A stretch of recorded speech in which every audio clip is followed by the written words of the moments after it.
Hello people, this is Sizwe from Sizwe Photography and I am back with another video. It's been a while, so I've been posting a lot of highlight clips for weddings and some of my work, but today I'll be reviewing my newest camera, and wait for it, I have bought myself a new B cam, or it's gonna be an A cam, I'm still gonna decide, but this is the EOS R6. It's a well-spec camera. So the reason I bought this camera is, number one, I need a second camera for my B cam, which this camera does it absolutely well. And then, although it's a crop sensor camera, but the image out of this camera is very beautiful. It is crisp. Secondly, ISO performance, I was blown away because as a crop sensor, from my experience, the sensor is smaller, so the light is going to be bad. But in this case, it was very good. I was happy with this baby right here. Yeah. And then thirdly, this camera, most importantly for video, I'm still speaking video specs, this camera shoots 4K 60 frames per second. That is absolutely amazing. I'm happy. And most importantly, this camera doesn't overheat. I've shot with the R6 a lot for weddings. In daylight in South African weather, that R6 was overheating. It was really disappointing. I was very angry because this is someone's wedding. You can't miss a moment in a wedding. The R6 decided to overheat, but luckily we have backups.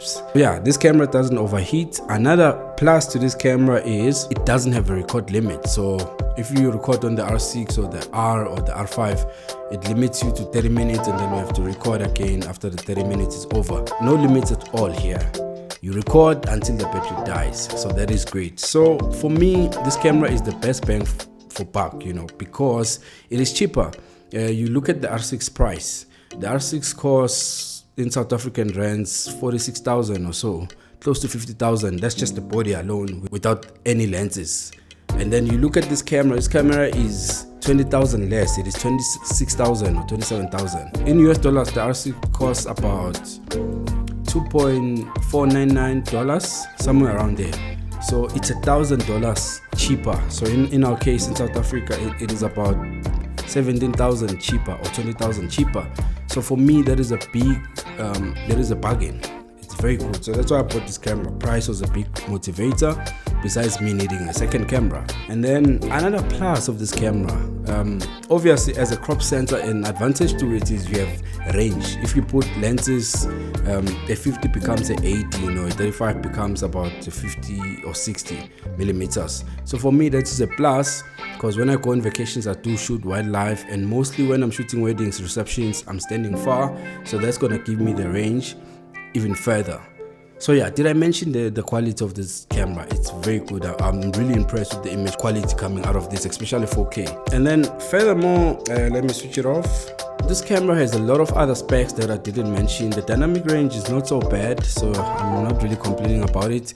And for the log shooters out there, so if you want the maximum dynamic range, this camera shoots C-Log 3, which has the most dynamic range, especially if you put it with cinema gamut.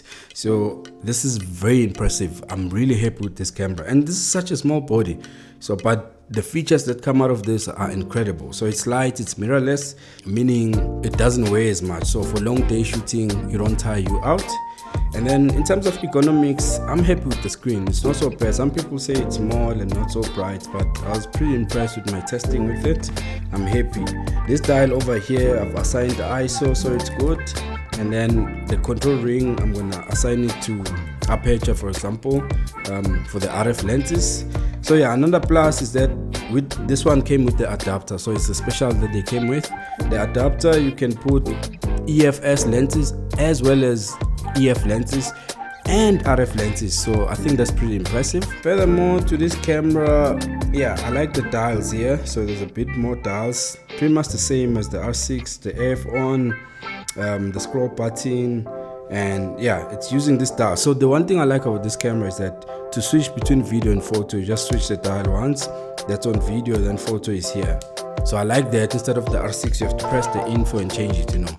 So I'm really impressed with my investment of this camera, and I'm excited to see what it's gonna do. Currently I'm shooting on the EOS R. I'm gonna share some footage of this camera as well, just to see. So South Africans, I urge you, my fellow South Africans, get this camera if you can. It's very affordable, yet it provides so many features. You can use it for professional work. I'm really impressed. So yeah, my best investment, the EOS R7. So yeah, here's some of the gear, my gimbal.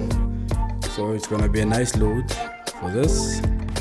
Yeah, so anyway, so I've put the Canon 16 to 35 here because the crop center the camera, so it is 4K fine and normal 4K and the crop 4K. 4K fine is an oversampled 7K and bring it down to 4K, so it's absolutely beautiful detailed image.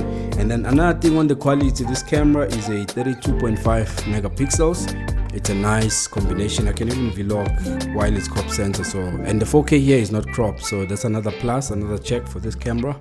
Anyway, yeah, thank you so much for watching, guys. Please do subscribe to my channel and look out for more update, gear reviews and stuff like that.